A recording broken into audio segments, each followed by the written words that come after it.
That in the And we are live. You don't want our followers to hear about Jared and his swampy whatevers. Hey everybody, it's Ray from the Horror Syndicate. This is Discourse, and tonight we have some special guests. And no, it's not Nathan Thomas Milliner this time. Although he's wearing a crown and it kind of looks like a dunce cap a little bit. Remember those things? Jughead, bitch. Yeah. So from now on tonight, we're going to call him Jughead. No. We're joined with some special guests tonight. We've got Roman and Tyler from the Scream Queen doc. Hey, everybody. Hello. They are ready to talk Hereditary. I think somebody said something about tears somewhere. I saw that pop up somewhere. I'm wondering. Oh, you? Okay. Right. Let's. I'm the emotional one. I got to know at what point this happened, so we'll get into the conversation. But he's got a lot. It's gonna come out. Oh, good. Be ready. Good. I'm ready. Everybody else ready for that?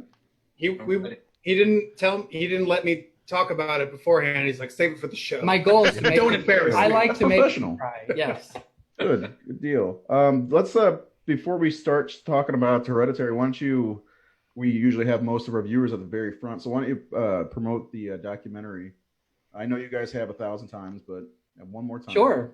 Well, Scream Queen: My Nightmare on Elm Street has finally hit Shudder as of this week, so it's readily available to all horror fans. We've been getting great reviews, but we're still getting the constant remark that people are really surprised by what the story is actually about, which is a good thing. They're usually they're happy about it, but we've been so engulfed in this story, and probably as you guys probably are more familiar with the backstory, but there's just so many people that are like, oh, I had no idea. So like we're constantly having these conversations, and it's a good thing. I love that like the horror community is sort of rippling larger and larger, with people that are kind of embracing this new, all of it. Anyway, Scream Queen's been doing excellent, and if you haven't seen it, please watch it. You can watch it for free with promo code ScreamQueen on Shudder.com. Yeah, I bought it. You should just Thank buy you. it. Thank Yes, you. You'd buy it because it's a great documentary. We'll be buying it. It's recommended. First of all, it's about. I mean, it's got a cool cover, right? It does. Although I like the first poster I saw with Mark laying in bed with Freddy's arm draped over him. I didn't know if That's that was on the disc. Mm-hmm. Right. So I like that too. I like both, but I'm glad Nate is in the doc. Yep. And it's really good. I actually, guys have known. I tell it all the time. Nightmare 2 was my very first horror movie. I was 5 years old when I saw it. Absolutely loved it. I never knew anything about the whatever you call it, the underlying. Yeah. Innuendo. Not until the Nightmare doc came out in 2010 that I know anything about that. I always actually loved Jesse. Yeah. He's the first horror kind of hero that I ever saw growing up, and I loved him. I loved Kim. And I have to say that that's okay, regardless if you know that it's a gay movie or not, and you identify with Mark. It's perfectly awesome, and I never thankful well, that you said that. My brother's gay, and he told me about that years later. I was like, I never even thought about that. I just loved it for the movie that it was, and I love Mark for who he was. And I always wondered, where did Mark go? That's why I was so happy to see this doc come out, because he was somebody I always wanted to look for. Because horror, I don't know about you guys, I think it is with horror fans, the horror actors from the 80s especially are the ones that were like the huge stars to me. And Mark was one of those, and he disappeared. Yeah. I had no idea why or where he went, and this doc, it really helps figure out what happened to him, and I loved it. I was very happy to see it. I bought it immediately. Thank you. I love Mark. I spoke with Nate at that convention when we were filming, and both of us also recognized that Elm Street 2 was like the first one that we fell in love with, or that made us love horror movies, right? And I never really noticed any. So I was too young to really give a shit about subtext. I'm just wondering if I'm going to make it through this movie, because it was really scary, It was. And And I feel like regardless if it was intentional or not, the subtext, the point is that you interpret it however you want. So like if you're a kid that's being bullied at school, or you don't have a lot of friends, or you happen to be gay, or whatever it is, boys can still identify with a male character and go through all those same struggles, and it doesn't always have to be a sexual situation. So it became that after that Never Sleep Again doc happened. And that changed the conversation, and we can't go back from that. That is what it is now, and it's kind of become a great thing. You know? I think so. Yeah, for sure. And again, it's a great doc. It's on Shudder, and if you're like me, you see something, you're like, you're gonna buy it, just go buy it. Just cut out the middleman. Shudder's great. I love Shudder. Don't get me wrong, but just go buy it. It's a great doc, and plus Nate's in it, and I'm sorry, contract. Nathan Thomas Miller's in it. Yeah, I apologize. Got to get that. He's part of the 3 name club. Yeah, along with Jennifer Love Hewitt. Oh, and Sarah Michelle Gellar. Yeah. Like important people have 3 names. Well, and serial killers. And serial killers. That's what. One good and bad club. But we're going to talk about Hereditary, right? Roman worked on 4 of my films too. Which ones? An audio. He did Cyclopedia Satanica, The Confession of Fred Krueger, Fear for Sinners Here, and Murder, Death, Killer. He did audio. And I loved all of them. Sound design and all of them. Badass. Yeah. Amazing town. Lucky to have him. Hey. I'm really excited for the next one too. Everything you do, like there's just a sensibility to it and an aesthetic that I really connect with. That's why I was so excited to help you. But you know, are you guys on anything? Roman worked on Satanica because I didn't know this. The producer put like a PA on audio, and I didn't. And there was a clip that was just unsalvageable. And I went on Facebook and just said, hey, any audio guys want to take a stab at this? Because we can't fix it. And I think 8 people looked at it, couldn't do anything with it. And Roman's like, I'll take a look at it. I sent it to him, and he worked his magic and saved my ass. And then also sent me all this sound design as well. So I'm like, shit, man, thank you. Above and beyond. Above and beyond. I don't sleep. But actually, I do remember that. I stayed up all night, and I was like, no, but I don't care. This is great. It's such a great great movie. But yeah, it was that was rough, and it sucks because I get a lot of that where they're like, oh my God, we didn't know, and we can't go back now. What do we do? And unfortunately, it's like it's a live and learn situation. But you don't want your whole movie to go in the toilet, you know? Yeah. If I've thought about this lately. Those were done years ago. If I was to listen to them now, I would probably die inside. But, they work. They were great. But it's come leaps and bounds since then with the programs that I'm using. We can do so much more, like surgery on sound. I do it every day, stuff I couldn't do then. So if it hits a Blu-ray, we'll revisit the sound mix, you know? Cool. Yeah. That's what everyone wants to hear when you're done with a project. Oh, we can make it better. we have the technology. Shut up. We're going to do 12 more versions of Star Wars and release them every 4 years. Yeah, but that's what they do. They get an improved sound mix. They take out all the things you love and make them different. We'll do it too. But we understand that idea that a project is never done and you can work on something until it kills you. Unless someone says, you know what? It's okay. You can put it out in the world right now and it's awesome and people will love it. Yeah. With that. Sorry, I need to learn how to work Instagram. Hashtag Scream Queen Doc. There we go. Hashtag Scream Queen. Yeah, there we go. So, are you guys ready to talk about Hereditary and make Tyler cry? Begrudgingly, yes. Tyler's going to make himself cry. I'm ready. Well, Scream Queen made me cry, so we get to make you cry. Yes! I want to ask you more about that. Oh, God. Actually, I have one question. This is the time for sharing and caring and getting to know each other, and I'm here for it. I have one question that it's been bugging me, and it's about Jack and what's his name? The guy. God, I had David Chaskin. Yeah, Chaskin. they look like they're difficult people. I'm just gonna say that. They look like, especially Jack. He comes off as kind of a narrow fellow, if that makes any sense. Yeah, he has airs about him. He is not difficult at all, but Okay. it's you know what? He's a director, and a lot of directors are like this. You have to be somewhat of an asshole to be a director.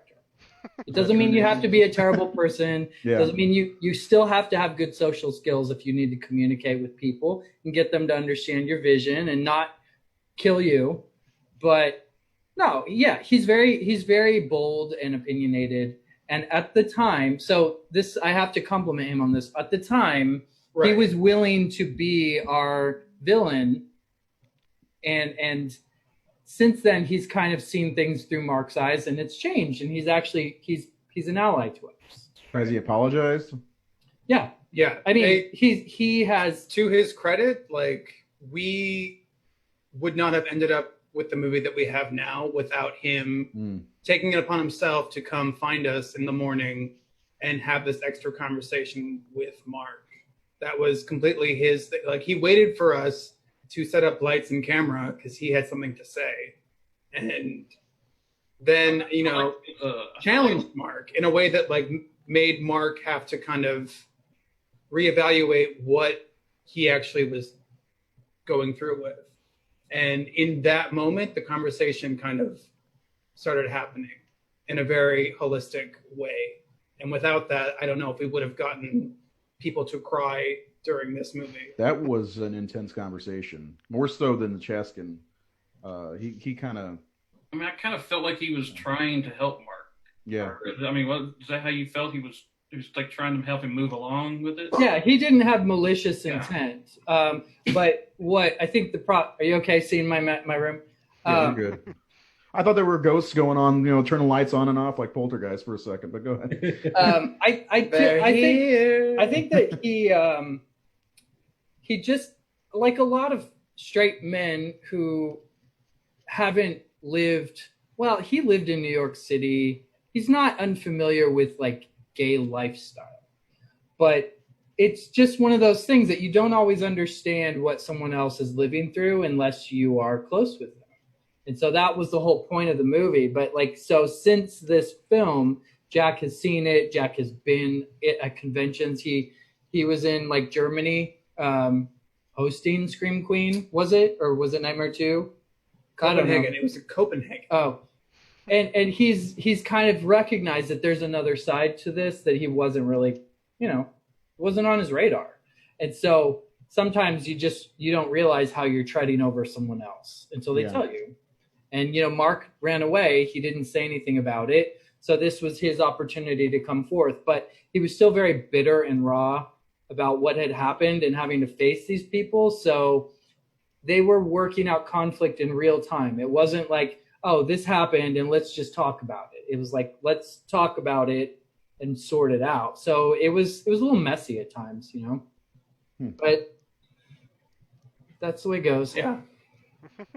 So no, Jack was not at the time. Yes, he was kind of an ass, but like in a clueless way. Yeah. And the beautiful thing about our film is that Mark kind of brings it to their attention and then doesn't like try to take the piss out of them. It's like, let's have a conversation and actually learn something from this and make a change. And I think that's definitely what we've seen with the two of them after making it.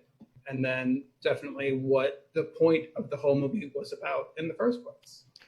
Well, I hope that, everybody comes out that way, seeing things in a different way with that movie, with the community, You guys did a great job. Thank you. Thank you. Yeah. Thank you. And but now it's time to cry. Yeah. We've been trying to build up to it. So let's if you one last time, it's on Shudder, but go buy Scream Queen, My Nightmare on Elm Street. It's a really great doc, and you get to see more about Mark, which is wonderful because I love him. Even though I've never met him, he's on my list of people I've always wanted to meet. So But you haven't met him yet. He wants to meet you too. He wants to meet you. I hope so. And you know what? I was watching one. I'm sorry. I just finished watching it for the second time before the show. But I was watching the doc, and he's posing for pictures with the glove on, and I'm like, he's the only other person in the series that has the right to wear that glove than Robert. If you think about it, he's the only other person that has the right to wear that glove. So I do any of the other actors do that or no? I don't know. Zane, right? She's the only one that puts it on, right? I guess she could too. Lisa Zane. Lisa Zane, yeah. I mean, it's canon, so Sure. Right, Nate? Sure. So anyway, Hereditary 2018. It's another movie that is kind of divisive in the community. Especially if you look at my timeline. I watched it again last night. I adore this movie.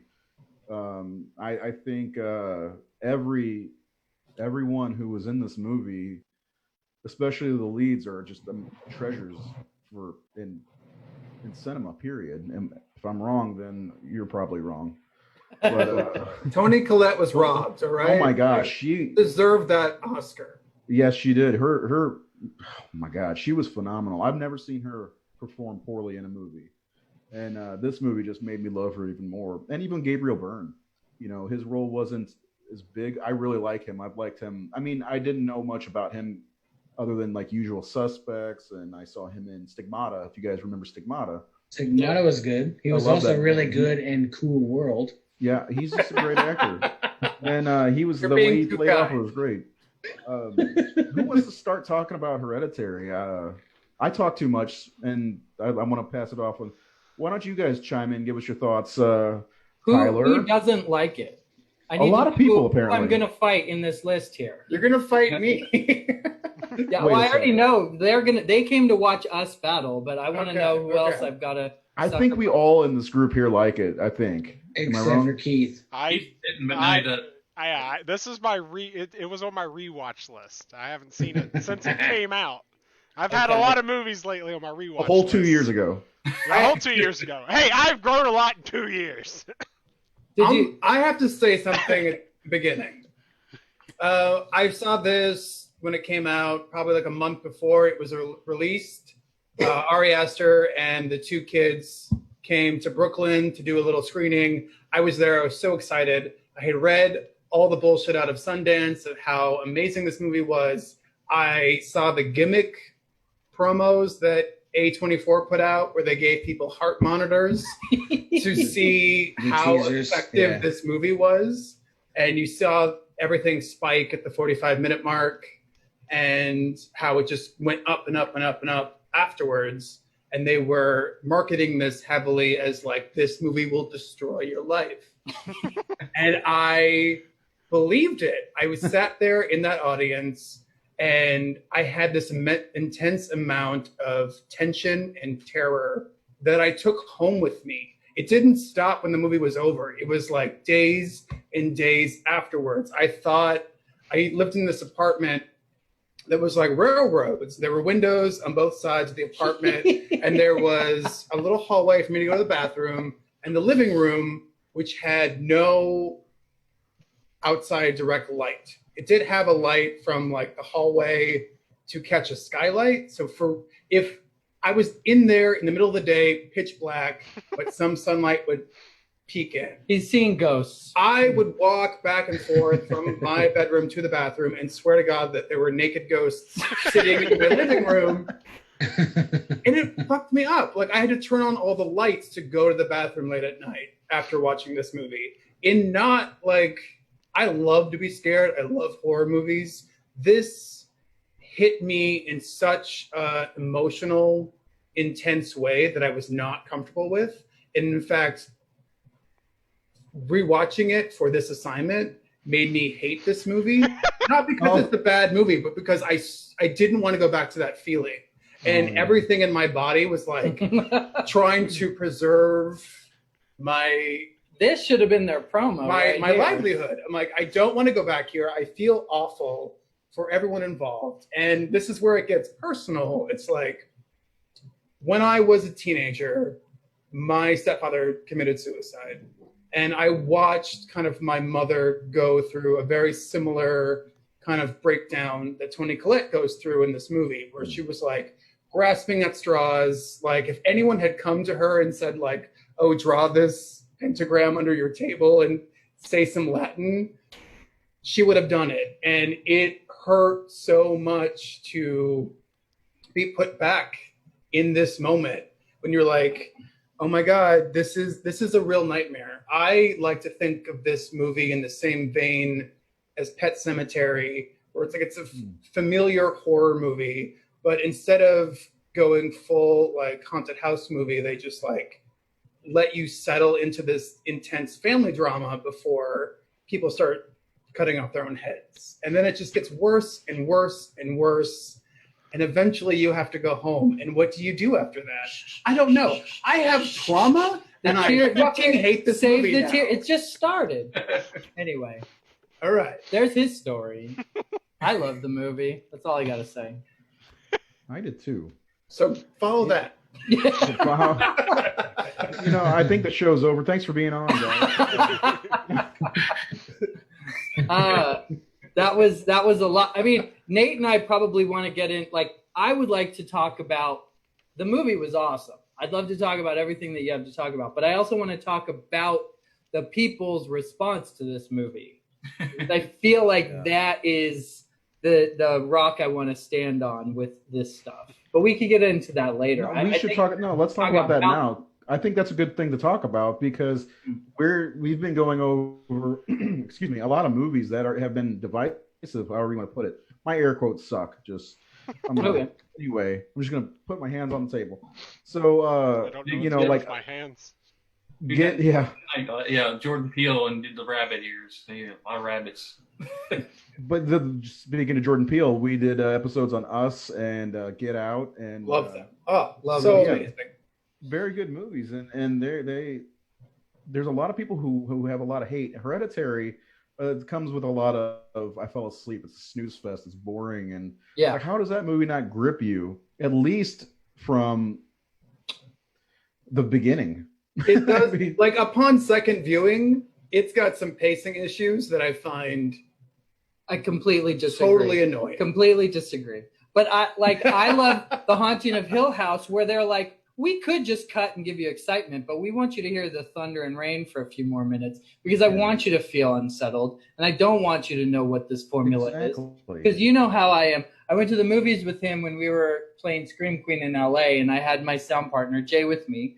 What did we watch? Crawl, the alligator movie. Oh, yeah. And, I don't care. It's a dumb movie, but me and it was a fun, whatever, but we're watching this movie and me and Jay are just counting down to when the next jump scare is going to happen. And then counting down to when the low frequency is going to come in. And if you make movies, that to some degree there is a formula for effective whatever. And with sound, I know when something's going to happen. I know and there's a lot of like signaling that goes on that is also storytelling, which is supposed to make you feel certain ways, and that's great. But the magic in that is a little lost for me now. But I loved Hereditary because it was all horrifying. Even the sound was horrifying, and I loved the pacing that it was like you couldn't always predict what was going to happen. Their biggest jump scares in this movie were the mouth click sounds, things that the sound didn't make you jump, but as the second after, when you realize what the fuck that was, you're like, oh my God, that's the scary part. Is it safe to assume that none of you are Drag Race fans? And don't know anything about a drag queen tongue pop? Yes, it's safe to assume that. It's safe to assume. Coming at this movie as a gay man and a drag queen fan, that's like Alyssa Edwards' signature, is that tongue pop sound. It's taken on a new meaning in that world. But I loved what they did in this movie. I mean, okay, it is a slow burn, but if I have an issue with this, with horror fans that don't understand that horror is grief. The worst horror comes from the grief and the dread. I think that what a lot of people tend to respond to is they want to see people in a state of terror, and they want to see, that's what you get from slashers. That's what you get from like your simple like, hey, let's market this about the gore and the violence, and that's fine. But it's like the difference between reading a magazine and reading, a classic literature. They're both fine. They're just apples and oranges. So in this kind of movie, if you're going into it wanting it to be this like, Friday the 13th thing, you're going to be really disappointed. But there was nothing about this movie that even marketed that it wasn't going to be like that. So it's your problem. That's what I think. You don't know what you went to see. It's your fault. It's your fault. Fucking great movie. I think part of it has to do with the whole thing that you talked about in the theaters with the heart monitors and all that stuff. There's so many movies that have come out in the last couple of years that this is scarier, the scariest movie since The Exorcist, and that you don't say that. Just let the audience judge, because Right. how many movies have come out that has said that in the past 5-6 years? At least one a year. Scary movies. Yeah. Exactly. Yeah. Well, at least one a year. They do that I once a do year, think- don't they? Scariest movie of the year. I mean, they I did do that. think They this did that movie shit is with one of the scariest movies. They did that shit with The Nun, and that movie does nothing. That movie's awful. It is awful. I'm sorry, but like she doesn't do Don't- anything. Don't mention other movies. Don't compare yourself to other movies as far as how scary it is. I mean, there are still some people who don't. My son says The Exorcist is the most boring movie ever, but I don't think he understands. We don't, we're not. Right, because they've changed how they edit movies, and now your scariest scene is in your first 10 minutes. Right. With a face-off with Pazuzu, or I don't know. I think that's a big problem with marketing is labeling things the scariest movie since The Exorcist, or trying to compare things to other movies, or saying this movie makes this movie look like The Little Mermaid or whatever. Yeah. Right. But I mean that that's is the what game of marketing a movie, is you have to put the seed in someone's head that like if you like this movie, you might like this one. That's lazy. Yeah, That's lazy marketing. Exactly. And they didn't. They don't care if the movie people like it. They just want to make money. It's all about them clicks and Right. shares. Right. That's True. But I think we as horror fans and consumers should be able to sniff out some bullshit when it sounds a little too good to be true. Like lowered expectations has been my best friend in terms of going to the cinema. Being like, I just want to be It's not just in entertained. terms of the cinema. I you know just this. want to like lose myself and be transported somewhere else. You can scare me or make me have an involuntary reaction. This is what I'm coming for. And I have to see scary movies in the theater. I need that audience rush of screaming and then laughing because they're screaming, and then they start screaming again because they're still scared. Like, this is why I wanted to be a filmmaker. And it's that call and respond from your audience in real time as they're going through the film that you've constructed that is like the reason why we even do this. Like I feed off of that energy, and I want it when I'm a viewer as well. Agreed. Yeah. That's very well. And if you tell me your movie's the scariest thing since The Exorcist, it makes me think you haven't seen a movie since The Yes. Exorcist. I hate that fucking comment. Yeah. So what did you think of Hereditary overall? Who are you Which talking one? to? Oh. See, if you just point at the screen, you could be pointing at. Oh yeah, four you different can't people. tell when I'm Oh, I pointing. love it. Nate loves it. Keith now loves it. Yeah. Seth is being quiet again. Okay. Seth, what do you think? Yeah. Jump in. Yeah, in. no, I just watched it for the first time probably a couple weeks ago, and I dig slow burn movies, so I didn't have a problem with it. And it was nice to actually be shocked by a movie. Right. Speaking a little bit about marketing, they did a really good job marketing this movie because going into it, I thought this was about the little girl. Right. And when that moment Yeah. happens, 45 minutes into the movie, I was stunned, and Yeah. it just took off from there. And like you guys said, I still, even the second time watching it, I gasped and was like, "Oh fuck, I feel sick." I Yeah, loved it.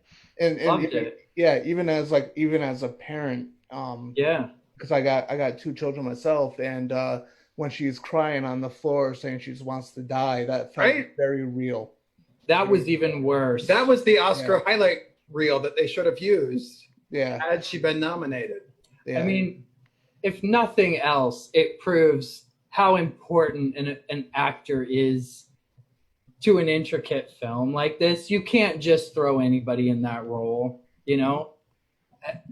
I love the movie. I love her. I think that's probably one of my favorite performances of any horror movie. Probably, or at least top, you know? I'm not really a list guy, so I don't know.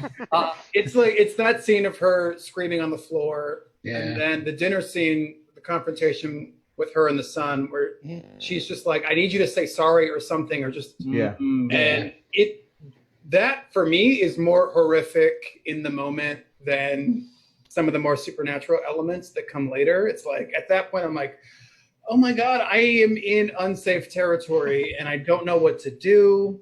I loved this movie when I first saw it, and I left that theater with the tension, and I carried it with me for so long that watching it again, I'm like, I don't know if this movie can survive a second viewing for me. Like I've gone through. You can't. I can't watch this movie ever again. I begrudgingly watched it last night to prepare for this. It was just like my whole body was like rejecting the film. You see why I said he's gonna cry? Like he's definitely unhinged. I have never felt that way watching a movie again, except for Dancer in the Dark. I don't know if you've all seen that. It's like highly manipulative. Lars von Trier. I can never say his name right. And Trier. Thank you. It is in the cabin, in his cabin, in the woods or whatever. It's like a musical, and she's losing her sight, and she like shoots a cop. That bothered you? It is such a manipulative movie to get you to an emotional state at the end that when you watch it a second time and you know that it's constructed to do so, you're like, well, fuck this. You can't manipulate me a second time. I know your tricks. You're basic. Yeah. It's like watching Primal Fear twice. Like you've seen the twist ending and now you're like, I don't trust anyone in this movie. I have to say the second viewing was awesome for me because I realized I got the story the first time, right? But I like that, like, they didn't try to explain everything to you. And I like that. I want to be as confused as the people in the movie because that's how you really experience what they're feeling. But the second time around, I realized, like, wow, they're really giving you the whole story right up front.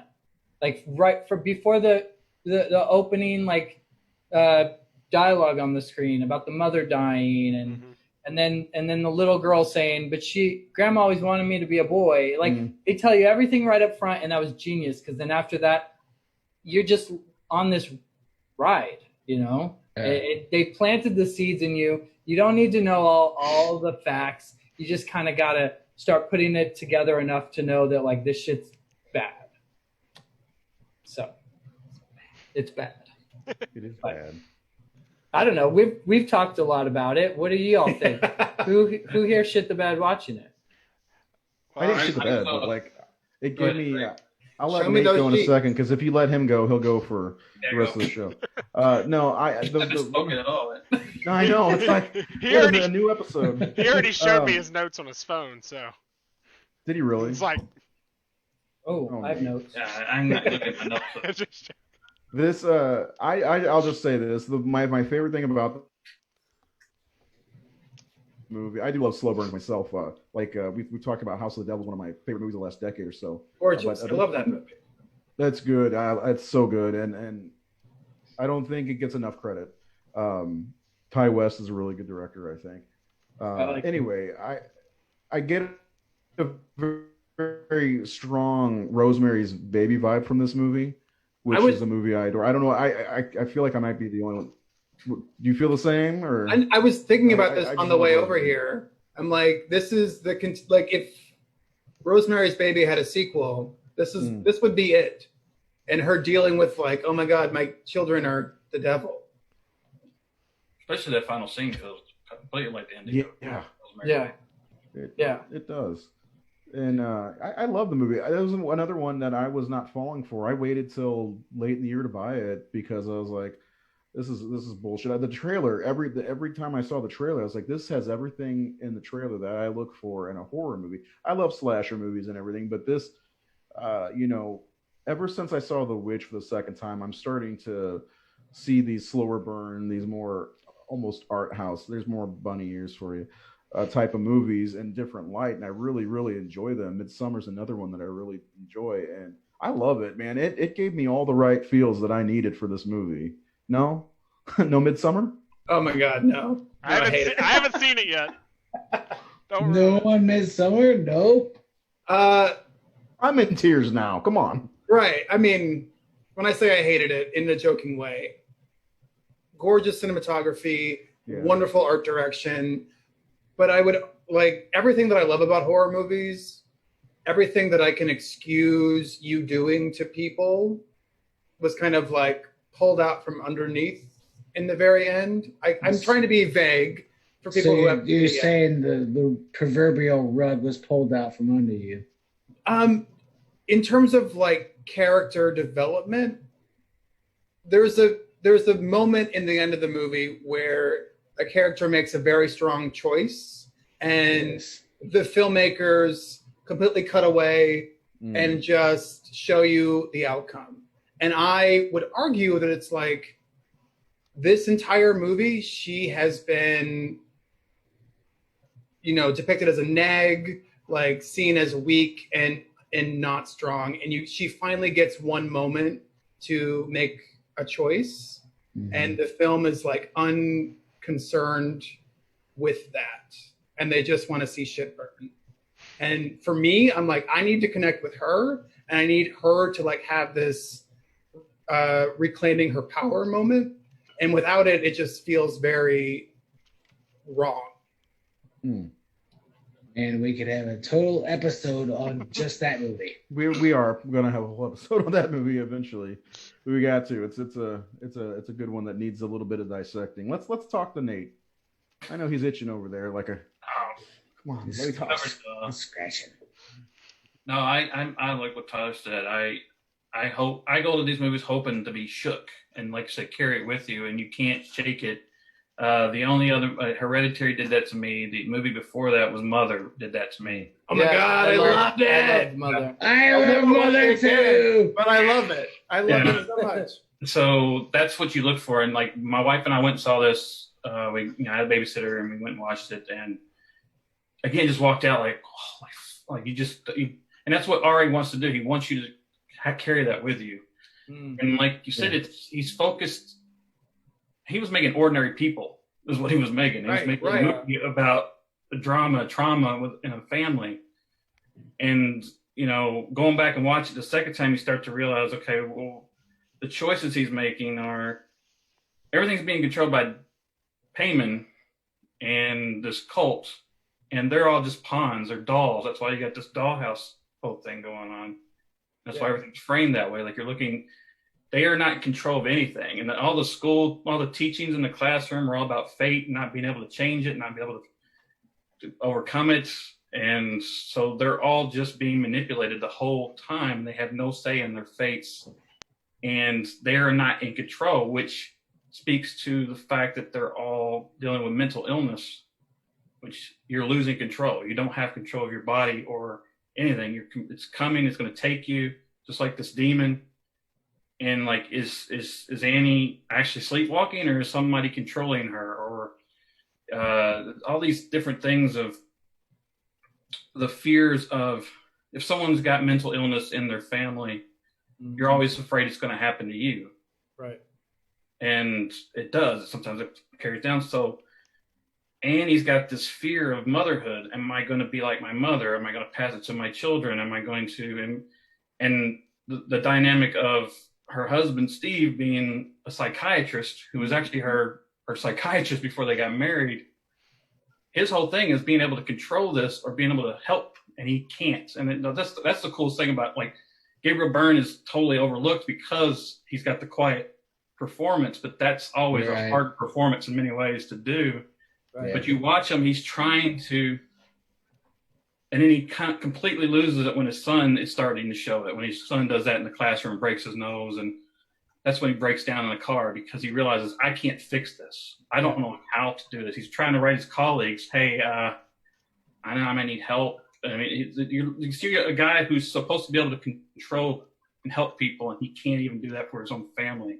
Right. But like, and then with her, she's dealing with that. Like, I can't be a mother. Charlie asks, who's going to take care of me now when grandmother dies? Because she hasn't been there for her, because she gave. Who's going to take care of me when you die? Yeah. it's like, yep. Yeah. Like, so this thing of failure as a parent, like I can't, and that's the thing. Like, I think her feelings towards it, and you know, the whole, like, she didn't want to be a mother probably because she was afraid to be, like, she couldn't do it, or she was not going to be in control of herself, and so she's dealing with that guilt. And I feel like that scene, and again, that's like all those scenes we talked about, along with the scene in the self group at the beginning where she talks about her family history, which is a great, amazing performance, but also all this exposition. There's so much. That's why this movie is over 2 hours long. You know what? I sat through the whole thing feeling fine. Like, I usually am like, I gotta go pee, you know, something. Nothing with this. It was done well. Right. Yeah, no potty break. It was fine. I mean, I throw a lot of shit on it right now, but it gave me everything I wanted in that first viewing. Totally uncomfortable, like had to sit in my feelings for a long time afterwards. And this is why I go to the cinema. Like, I want I want things thrown at me that I have to process later. If it goes in one eye and out the other as soon as I leave the theater, then it's a failed experience. Yeah, but for sure. This movie was so tough for me the first time that I definitely can't go back anytime soon. Again.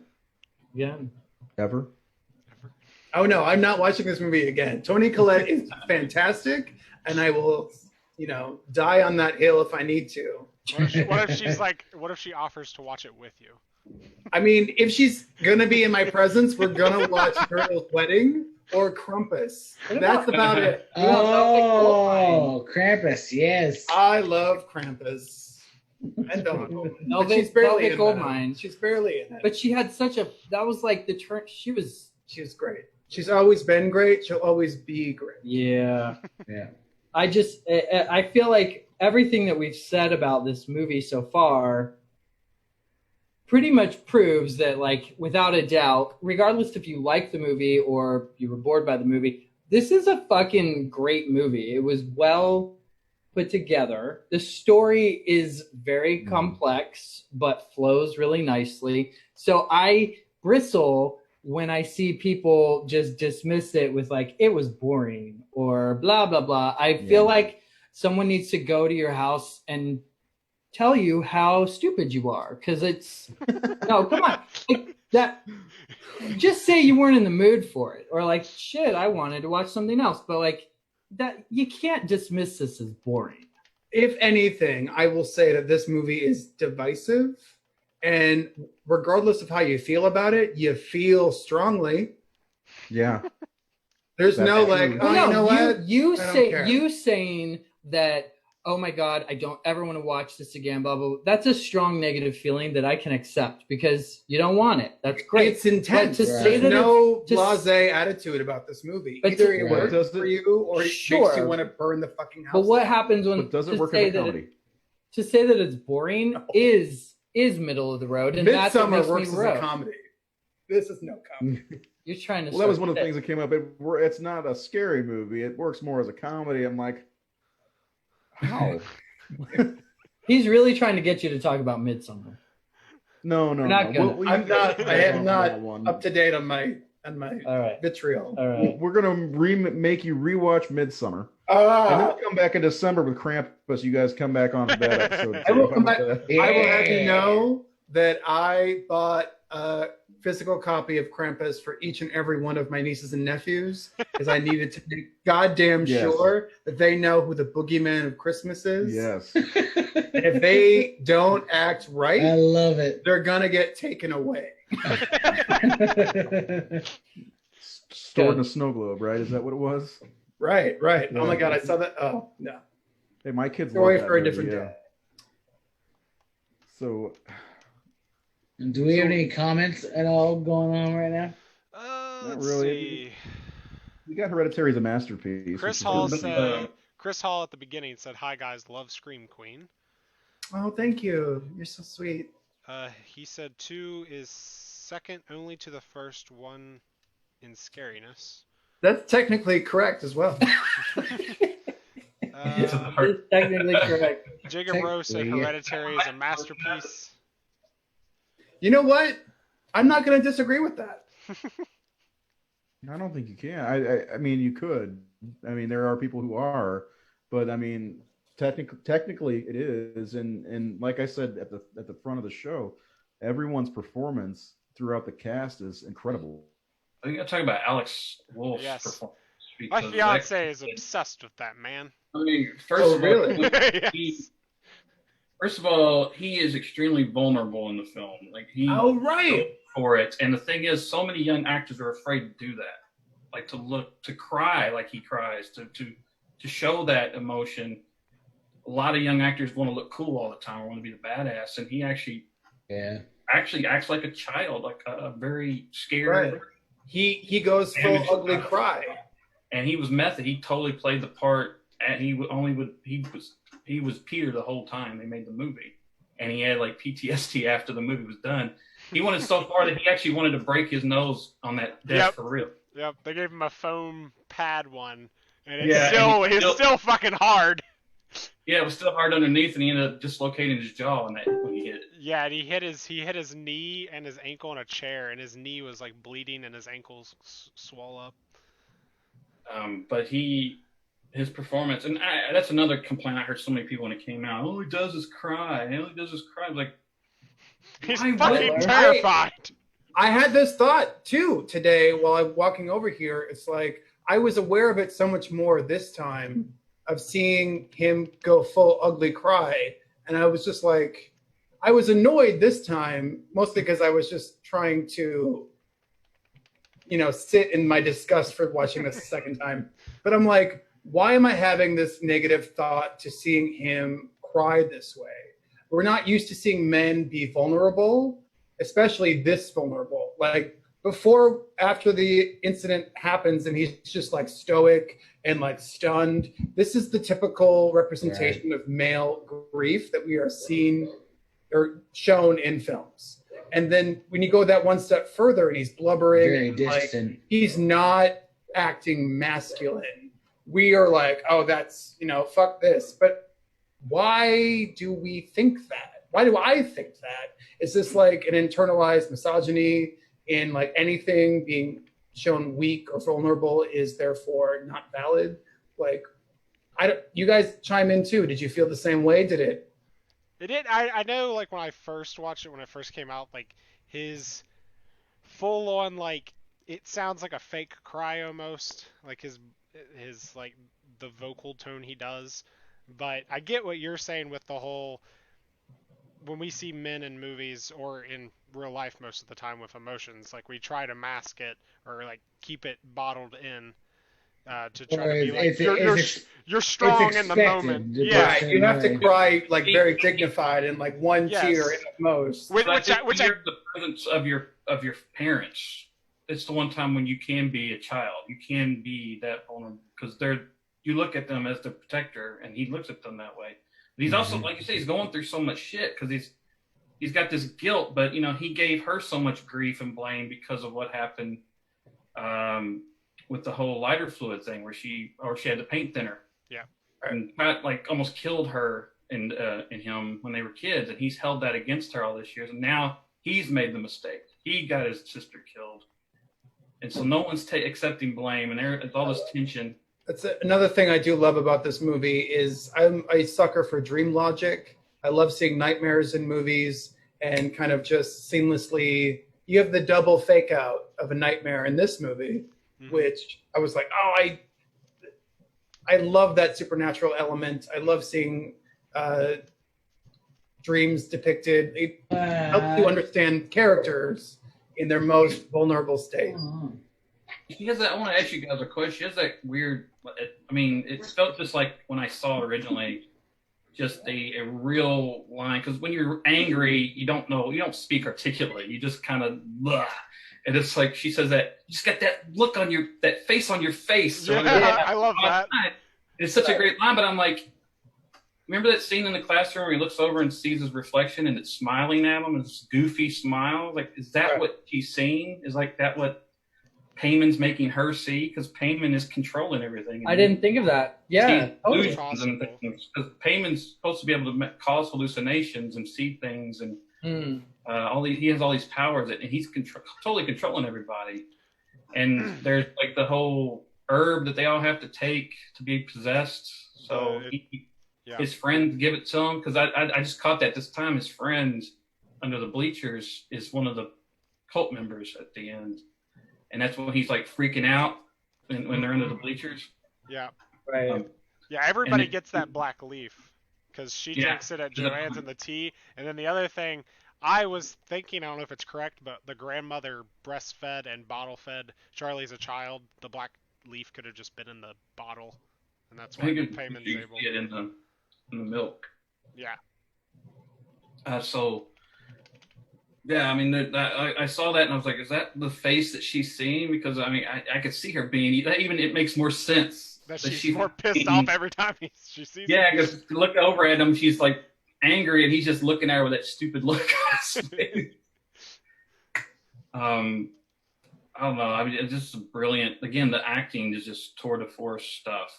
The scene, like Tyler mentioned earlier, where she's just desperate to fix or whatever it is, like with the seance scene, or like I love the scene where he picks him up from school and he comes home, he's crying in the car, and he pulls up in the driveway and she comes out, she's just totally hectic, like he just like keeps driving, like fuck. He's like, I'm done with this shit. Like he's at the point where he realizes, I am no longer able to be the man of this house, and I cannot take care of her anymore. I have to call the police. I have to have help. He's been, because his profession is to help people. And as a father, as the man of the house, I can't help. And now he's having to face the defeat that I can't do this. I can't do what I'm trained to do and what I'm meant to do as the man of this house. I know I can control them. You're a storyteller, and you pay attention to all these connections and details. But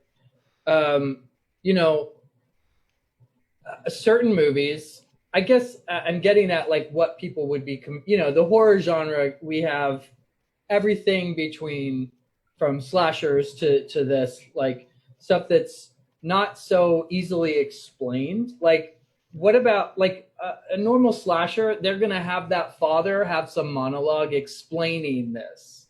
And in this movie, you don't have that. So I can see why a lot of people who aren't as articulate as you and aren't as trained at storytelling and being able to see these connections without being, have it hammered into you, I could see how they would find this boring because they're watching it at a more surface level. And sometimes I like to do that with movies. I am not like Tyler.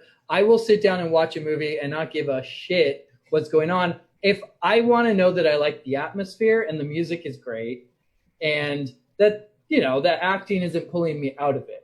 So I can go along for a real, cute ride, but I also appreciate these things. And when I tune into them, I am capable of understanding that. But this movie, I think, isn't gentle on people.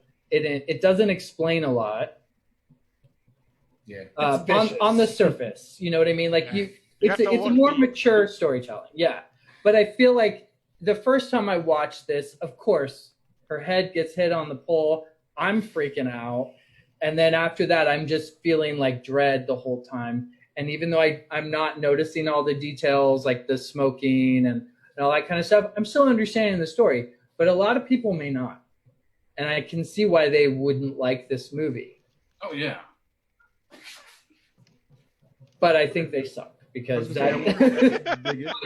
honestly, like, just look, try a little bit. I'm not saying this is fucking Shakespeare. You can get it. It's a wonderful movie. You don't need all these details to grasp what's going on.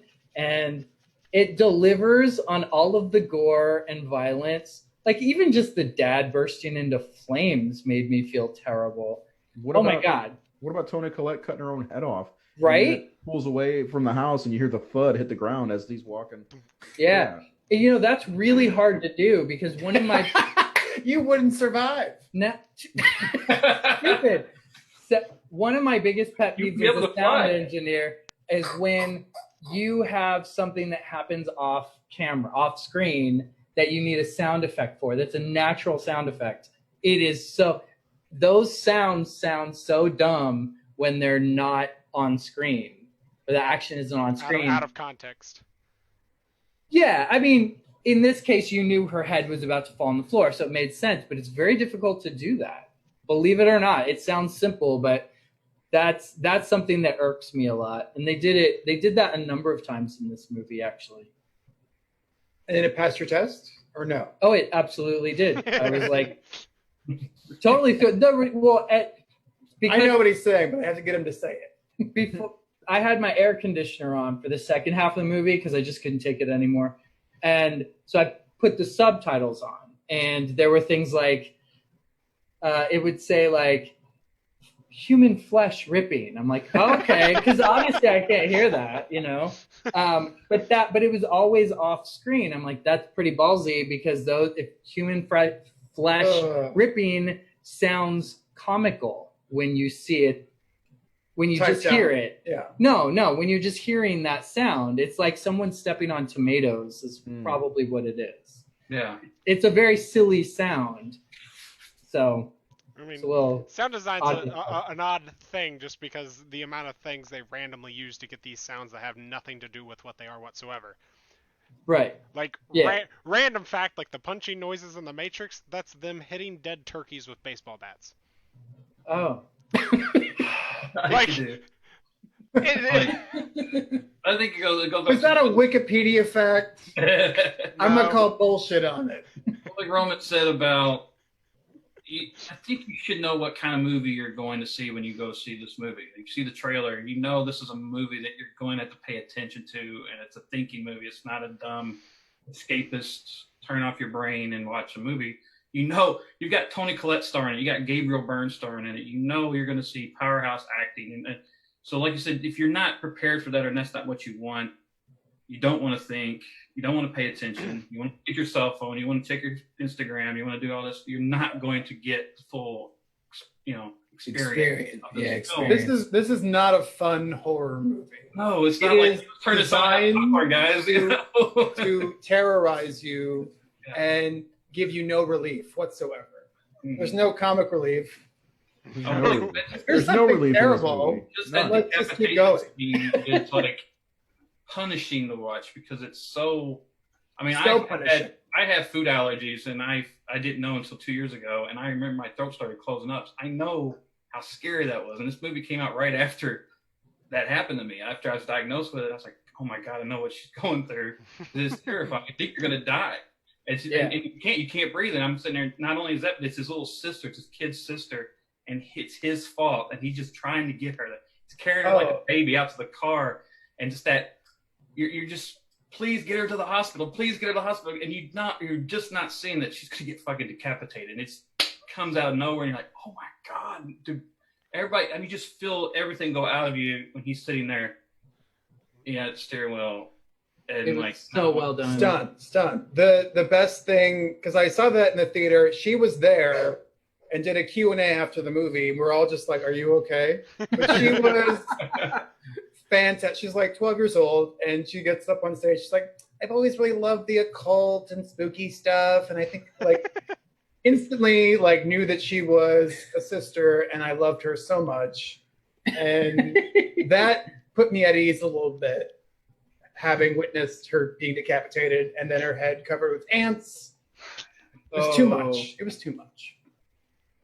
Apparently that really happened in 2014, I read in Georgia, some guy was drunk and decapitated his friend, drove home, went to bed, like that. Yeah. Didn't Oh, realize. wait, I can understand. I mean, that shock. I read about that too. have that you It was inspired by that. seen the movie Stuck with Mina Yeah, Samari? Yeah, that's a true story as well. Mhm. People drunk driving, hitting people, getting them stuck in their windshield, and then just parking their car like nothing happened. Yeah, we covered that on. We did a Stuart Gordon when he passed away. We talked about those last three kind of crime movies he made, which I'm a big fan of: Edmund and King of the Ants and Stuck. But yeah, that scene just right there, it's hard to recover from it, and he doesn't let go. He doesn't relent. Like he just. And we didn't even talk about Ann Dowd and how good she is in the movie. So good. Yeah, like just her physicality. She feels so real. Like when she's trying to convince her about the seance in the parking lot, it's And she won't let her turn around. She just kept like doing this the whole time. I was like, "Ooh, get your hands off her!" But she also she could convince me to join a cult too. Like that's how good she is. I noticed this time though, the whole thing where she won't let her turn around is not just that, but if you notice what she bought at the art store were chalkboards. Mm-hmm. There's chalkboards. I didn't notice that. I didn't. And that's what she tells, like, oh, my connection to my grandson was the chalkboard. She totally lied to her. No. Like, bought that Yeah. at school. Wow. Grandson and son is bullshit. So I love these details. Yeah, he puts all those, because that's the thing. Tony said that he is the most prepared director she's ever worked with out of everything she's done. He knew exactly frame by frame. He actually had the whole thing storyboarded before he went and sold it. Yep. And he was meticulous, and Tony said that she had gotten to the point where she didn't want to do anything intense anymore, anything scripted. If I just wanted to do stupid comedies, I was done with it. She goes, and I read the script and I went, fuck it. I'm doing this. That's great. That's why we love her. She goes there for us. Yeah. Oh, it's she said she had to go back to the gym just to maintain it, just how much she was giving. And I don't think, again, people don't, the people who shit on these movies, they don't understand how far she goes, what that takes out of an actress to do, what it takes out of Alex Wolff to do what he was doing physically and emotionally. Right. Yeah. It's damaging. It's hurtful to go through Well, that. I mean, to play devil's advocate, they don't need to. It's not their job to. But how could you watch this movie and not see that performance and not be like, damn, if you didn't see damn, then you don't deserve this movie. Maybe there's I don't want you to watch it. I could see a maturity level kind of thing, because if you could watch, you could be, if you're 15 or 14, you watch that movie, you might find it silly or funny, like her performance, because it's so big, and you don't understand anything. You don't understand grief. You don't understand empathy. You don't understand. You don't understand being a parent. Yeah, you don't Right. understand what they're dealing with. So you look at it and go, well, this is stupid. And then you see, like, oh, well, look at her headless body floating up to the thing. I mean, I can see people looking at that and going, that's silly looking. Yeah, but I think people, that's funny, you know, that kind of thing. I think as you could relate to the boy, though, if you just murdered your sister or killed her by accident, and then you're like, what the fuck am I going to do? I can't even speak. I don't know. I still think even kids can relate to the terror. What do you want to say? Did it feel weird that he just like went back to school the next day? Like I was like, I thought there was like week in between or something. It didn't feel like the if next there day. was, I missed it this time. But I'm like, he seems too soon to be going back to school. He doesn't want to stay at home where his mom's going to set him on fire. That's true. I wouldn't want to do that either. Very That's true. why, you know. Probably, he doesn't want to be around his mom. Because he got that guilt. If I felt like my mother was like, I killed my sibling and my parents were grieving, I'd want to go to school. Right. So, sorry. That's it. I think there was a time lapse there, like between her death and the funeral and everything that came after.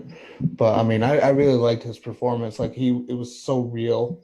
The way he looked after that happened. It kind of seemed like that's what any ordinary person would be like.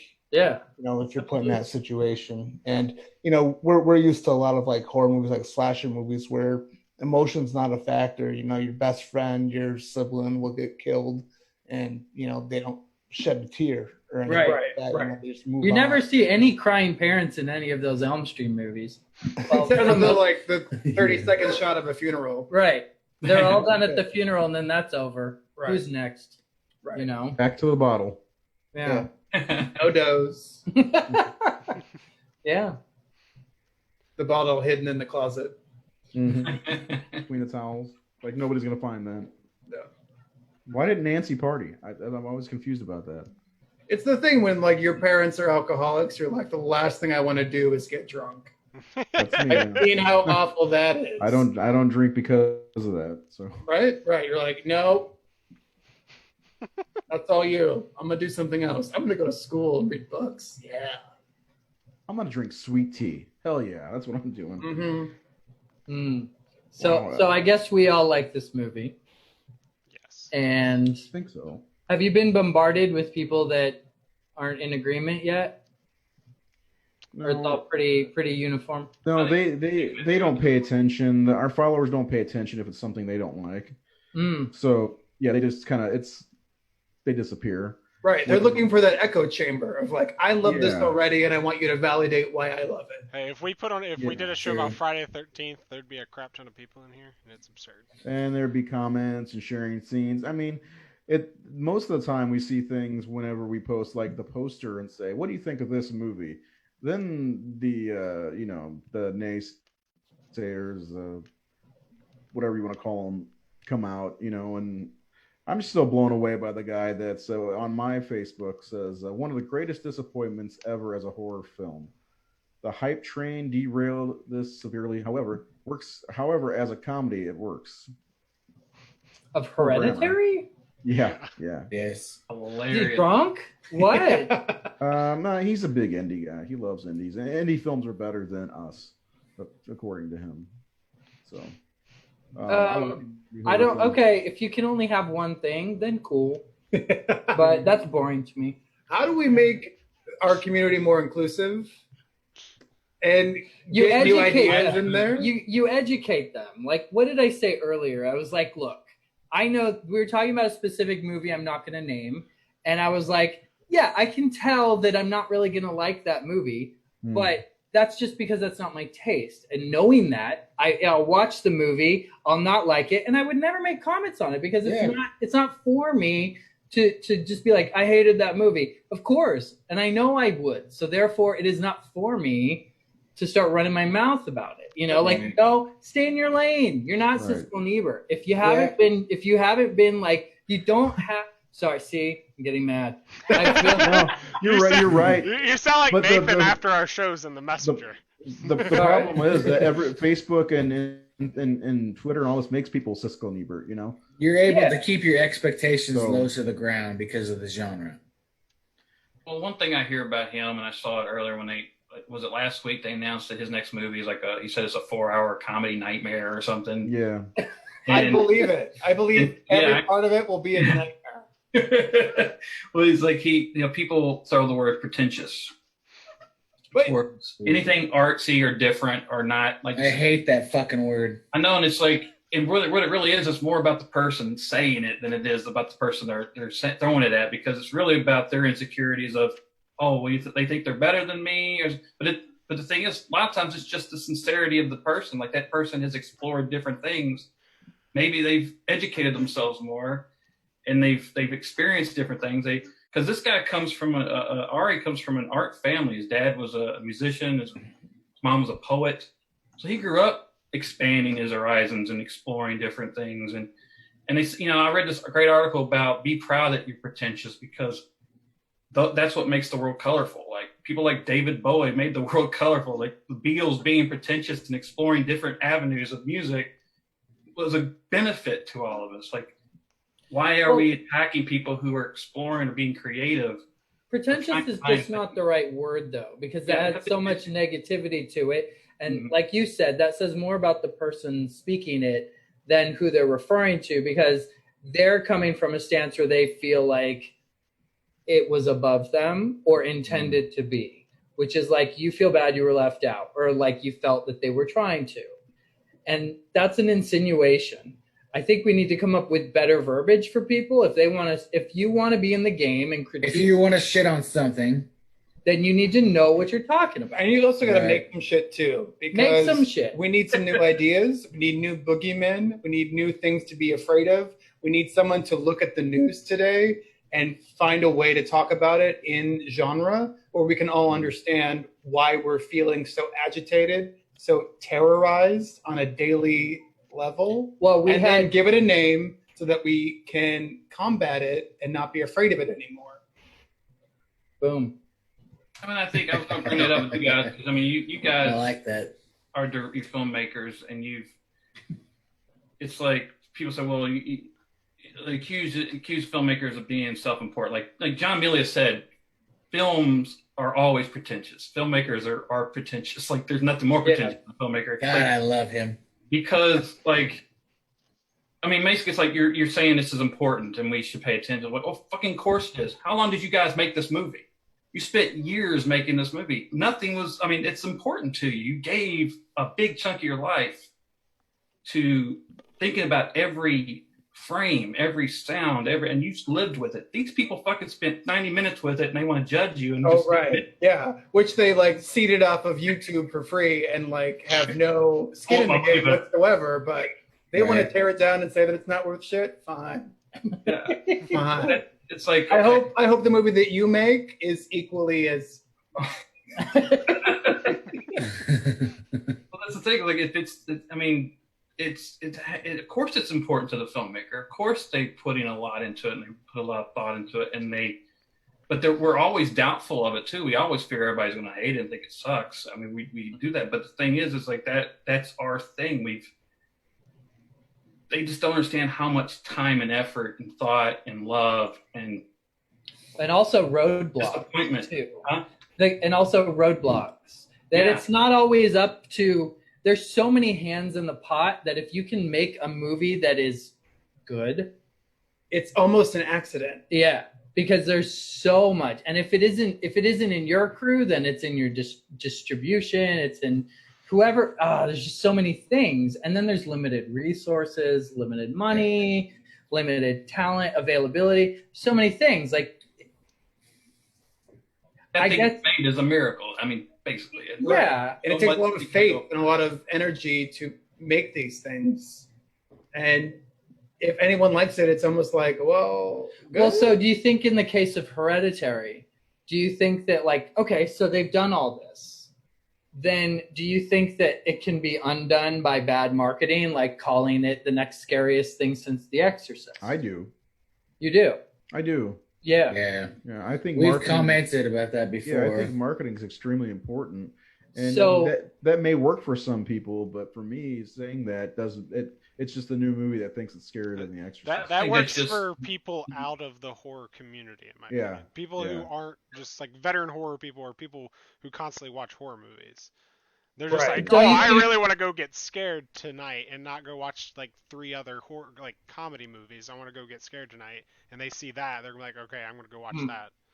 We know so much now. I mean, there's just too much information already out there that we've already judged the movie before we've even seen it or before it's even filmed. I mean, the girl who wrote Ghostbusters said they were saying it was a shitty movie. She goes, I hadn't even written it yet. Okay, speaking of that, it was not a shitty movie. I love that movie. I do too. Speaking of hating a movie before it comes out, if I see one more person bash the new Evil Dead movie that literally has nothing but a title right now, I'm going to lose my mind. Hold on. That new Evil Dead movie sucks. God damn it. Now what? Like I've literally heard hot take. I've been hearing all day today. No Ash, no Bruce. I'm not going to watch it. And I'm like, they already made a movie without Ash but or also, Bruce, and it was amazing. Like, who the fuck cares? You have your Evil Dead, whatever version that is for you. Yep. Exactly. It does allow people to have the conversation about Evil Dead today all the time, so you can chime in with how much you love your Evil Dead. And if it brings new blood to the pool, then yeah, fucking make Evil Dead every 10 years. I don't care. I will watch the one that I love. Yeah, we were just talking about that. We talked about Child's Play and people hating the new Child's Play remake, which again, like you just said, it could bring new blood to the old series too, you know. And again, Just like Halloween 2018, they erased all the sequels, but people were bitching about that. But you know what? You still have them on Blu-ray or DVD, so they're not gone. Right. On, You can still watch that. But this is kind of what I was getting at with the marketing thing, where it's like, I feel like what most people don't understand is that you're dealing with two different departments here. The people who made a movie, and then the people that market the movie or, sell it to you. Right. And when you're dealing with franchises, you've got all these people like, oh, I hate it. No, what you hate is that people are constantly trying to shove something down your throat that doesn't have a lot of heart in it. Like if you've seen part 6 and part 7 of whatever it is, and you're like, oh, they're going through the motions, they didn't even try. You're not angry at the filmmakers. You're not angry at the actors or even the writers. You're angry that people are selling you something that it's not worth what they say it is. And sometimes there's good ones, but I think what we have is a lot of people that feel like they're being played in some regard. And yet they still go see it, though. Then what? I mean, I'm guilty. I know when something's shitty, and I still show up because you know what? Maybe I'll be wrong. But I'm not mad. I don't go online and say everything fucking sucks. I just go with it. And I'm like, okay, well, I'll go see this movie because I want to. If I've had a bad day, I want to go watch people die. What did you all think of Suspiria 2017, 20 whatever, whenever it came out? 2017, I think. I didn't like it the first time. I need to revisit it for sure. The one thing that I'm a fan of the Argento Three Mothers mythology, and the first thing when I saw in the trailers that it looked like they were going to delve deeper into the mythology of the Three Mothers, I got really excited because they're really only mentioned in the second Inferno, which is my favorite of the three movies. Sorry. Right. I go too far. But anyway. We're nerding out right now. Yeah, I'm going to nerd out. I could see where it needs multiple viewings from me because sometimes there's movies that I watch one time. I'm like, I don't know if I felt that. And it was super long. So it didn't keep my attention at all the time, So I really want to watch. I really like it because I adore the original Suspiria and Inferno. And I like Mother of Tears also. But I really like to enjoy it. She gets strangled with her own intestines. That's Doesn't that happen? Stupid. I love it. That's like in everyone. And they're like I burning. Yeah, I just need to watch it again. There's a lot of movies I need to watch. They love intestinal strangling. I thought so it was fun. Yeah.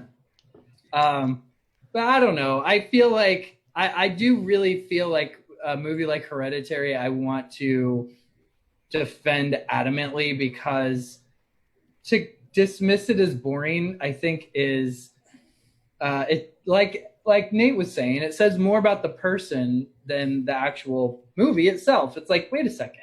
If you're bored, why were you doing that? Like that's the kind of movie you turn on when you're like, I really want to get involved with these characters, I didn't know I also don't like to watch trailers. I like to go in knowing absolutely nothing. And I know you're the opposite. I'm a trailer queen. You crazy. I get so excited. You're sending them to me. I'm like, okay, I'll watch it, and I never watch it. It's the anticipation. Well, you're a trailer queen in what way? In the sense that I will make up my mind instantly if it's going to be good or not, based on what kind of tropes they're selling to me. Like a lot of it is repurposing pop music in a spooky way. Like Jordan Peele did it great in Get Out and Us, and now you're starting to see like it's a style with what is it, Lovecraft Country, and actually the new Candyman trailer that used Destiny's Child. They were doing that back. They were doing that. That back was with fucking gay rights right there. That was perfect. That was perfection. Yes. Ridiculous. But trailers are starting to give too much away too. In a way, I love trailers too. Always. Yeah, it's getting annoying. Like I'm a big comic guy, and when the Batman versus Superman came out, they gave away everything. That's how I felt about Midsummer. I haven't seen Midsummer because he won't stop shitting on it. It's 4.5 hours long, so it's not that goddamn long. I'm joking. I love it. With the director's cut? Why did it fucking need the director's cut? Yeah, how long is the director? Did they release that on Blu-ray? They released it in theaters. I know I missed that. Oh, well, I haven't seen it. All I know is I saw the trailer. I'm like, wait, I know what's happening. And I felt the same way with Ready or Not. I'm like, wait a second. I feel That like was I know. fun. It was No, I'm not fun. saying it's a bad movie. I'm just saying when I do see these trailers and I feel like I know what's going to happen, then I don't feel as excited to go. I don't think you. I think after Okay. watching Midsummer, watching the trailer, you won't really know what you're going into. Right. Mm. The best horror trailer, Red Eye. God. Wes Craven's Red Eye. Wes Craven's Red Eye. Okay. I don't think Not I the independent really- film. Okay, They set it up. They set it Not- up not like the a independent cute. I had to breathe for comedy. a second, Ray. So good. I about had a heart attack for a I second. know, There's me an too. independent film called Red Eye that came out like 3 or 4 years ago, and it's not good. Wes Craven's Red Eye is a great movie. That is a good And one. I don't really It's know anyone underrated. that watched it. It doesn't get I mean- talked about. I It's assume underrated. you've all seen it, but yeah. Cillian Murphy, he's fucking great. He's He's amazing. in always everything. great, yeah. Yeah, have you seen Breakfast on Pluto? I have not seen that. He was the lead in that as a trans woman. He plays a trans woman, and it's like Hedwig and the Angry Inch, but not as funny. And Oh, you're really selling it. no, What's it called? it's not as jokey. It's more Yeah. it's more somber, but it has like lively songs and. But it's things that are- relatable. Yeah, it's wonderful. Like, but he really killed it in that. I'll say, It's well, I'm one of crazy. those people. gonna- If a movie's got an actor in it I like, I'm going to watch it. So it's got Cillian Murphy, and I'm going to watch it. Breakfast, yeah. Have you seen Peacock? Nope. He plays a character with multiple personalities, but to the outside world he's one person, and then when he's home he's a woman. And one day something terrible happens, and the whole town comes to his house, and they're like, "Oh, I had no idea you were married." And like have a Okay. wife. And then shit gets real. Now I feel like Go watch it. I have so many freaking movies to watch. Every time we get on here, Nathan's like, "Have you guys seen this? Have you guys seen this?" I'm like, "Nope, nope." Are you not nope. taking notes? Oh, I have my Amazon Prime is just like full on my watch list right now. If you Nice. turn on the robot, it'll listen to the whole thing and just give you a list afterwards. Yeah, That's mine is true. gonna tell me off when this is over with all the things in my cart. Hey, Alexa, did you get all that? Yeah, that's Yeah. another thing. Every time we're on here, Seth's like, "Okay, Keith, open Amazon, add to cart." Alexa, be quiet. That's why my lights keep changing. It's her. Computer, It's turn on the her. food lighting. No, that's a Computer, horror movie in itself. Turn Isn't it? light to blue. So I did take down like a little bit of just like random notes for this movie, just little tidbits I researched. How about we go? We start with final thoughts because we got to start wrapping up. Okay. You can start with your I can final start? tidbits. Well, yeah, because you just Final decided to tidbit. go off on a tangent anyway. Just joking. Go. Well, I looked up like the meanings of the words that are on the walls because they don't really tell you what the words engraved on the walls are at all. So Setoni means resurrection or bring back the dead. Zazus means summon demon, and then Liftoch Pandemonium means open up chaos or hell. And then the Don't open your front door now. And then the director said that those are just the ones you see in the movie, that there's a bunch throughout like the entire house, like under furniture and on walls behind appliances, like they're just all over the house. So did the mother do all this while she was living there before she passed away? Yes. Well, here's the other thing. Like the mother's been trying to do this forever. Like Right. she tried to do it with both of her sons, and that's why they died. Her son said they said he was schizophrenic and he hung himself, Schizophrenic, yeah. but it was because he said mom was trying to put things in me or people in me, Yeah. and yeah, so he was trying to do it then. And there's something else like Roman talking about sounds. Did you all notice like when they come home, From the funeral? you can hear people upstairs moving? Yep, the footsteps upstairs. Yep. When I started watching it, where it's my second viewing, I like heard that for a split second, and I like looked at my fiance and I was like, "Did you hear that?" She was like, "Hear what?" So I had to like rewind it, and I heard it, and I was like, "All right, I definitely have to pay attention to this fucking movie now." It's all that setup and payout. Like even the piano wire, I noticed when he's walking in the living room, The piano's under destroyed. the bed, the piano's turned over. Yep. And it's just out, it's in the corner frame there. Well, it's also like the necklaces they wear. Like that's the symbol of, God, I Pain. can't. Yeah. But Pomone? it's three. Yeah, Pomone or not Pomone. Oh, Pomone. That last shot, I was thinking about that last shot. Looks like a nativity scene where they're A all nativity Yeah. scene, you said? Right. Yeah. Maybe we should ask Matt Patton about this and see what God, he thinks. stop! Mark. Come on. Stop. But no, like it's even like the symbol of him, like it's 3 people with 3 heads, and he has to have the 3 heads as like a sacrifice kind of deal. And his staff too. The staff is a hand pointing, and that's how Yeah. he's in the classroom. Oh yeah. At pole. Oh, right. Oh, I didn't think of that. Yeah. Ooh. There's all It's kinds deep. of It's stuff. it's He a got deep ass killed movie. just thinking about it. Yeah, that face on the desk scene. Oh my God. Mm. I'd like to say one thing. I've said everything I want to say about like people liking this movie and how much I love it. But the sound was incredible. The score was incredible. The fucking score for this was so simple, and it was so upsetting. Like the arpeggiated strings. It was very so in that regard. It was very similar to Exorcist. What was that? Yeah, not the melody of The Exorcist that we all know, but like the stuff that would go on in the demonic scenes where it was just like bees buzzing. You know, like they did that with this throughout, and it worked perfectly. I think this movie is brilliant, and I never want to see it again. Too bad. You're gonna get to see it again. I bet soon. Well, I mean, I think that's the highest compliment you can give something. Like it It disturbed is. me so much that I actively dislike it. yeah. So I do have one question just to see if any of you know it, because I couldn't find anything about it. If at the funeral, the grandmother's funeral, that lady put something on the grandmother's lips Yeah, while what was Charlie's that? watching. That I cannot find anything about that, like what she was doing. I think it's the herb because the grandmother is one of the decapitated heads that he needs, and I think she's reanimated because Payman has the ability to resurrect the dead. Yeah. And I think they were putting they have to have that herb to be resurrected or have to be possessed. And you say, well, why did she take it? Well, she wasn't planning on dying, probably. Yeah. So if they gave it to her after her death, I think that's what it was. I think it was the herb. Okay. Because that was one thing I like literally couldn't find anything about whatsoever. So Nate knows his stuff. Yeah, Nate, he does. He's a student of film for sure. Thank you. Thank you for doing your due diligence. Yes. Nate and Tyler should have a battle of the bands. Uh-oh. I don't play any instrument. Stop it. Stop it. So, Seth, do you have any final thoughts? Yeah, it's a good movie. I understand it's not for everyone. I understand some criticisms of it. Unfortunately, most of the criticisms against it are the sort of the generic ones.